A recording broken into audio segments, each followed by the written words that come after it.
Hello mga sissy, another day, another dollar. So sabi ng comment, how difficult is it moving abroad? Especially mag-isa ka lang. Sobrang hirap. Ako, I have to admit. Kasi iba kasi yung kapag ka nag-move ka, kasama mo yung family mo. Kapag kasama mo yung parents mo, or meron kang spouse or kids, ibang ano yun, ibang level naman ng saya kasi kasama mo yung family mo. Pero kapag ka nag-move ka katulad ko na mag-isa lang, may mga times na I have to admit na nahihirapan din ako. Lalo na kapag ka may sakit ako or may problema ako, 'di ba? Parang gusto mong umuwi pero hindi mo magawa. Pero lahat ng 'yon, sobrang worth it.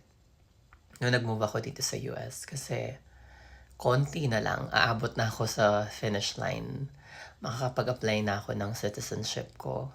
And lahat ng mga sakripisyo na 'yon, feeling ko sobrang worth it na especially kapag ako kiniklaim ko na makakapasa ako or makakapag-oath taking ako this year.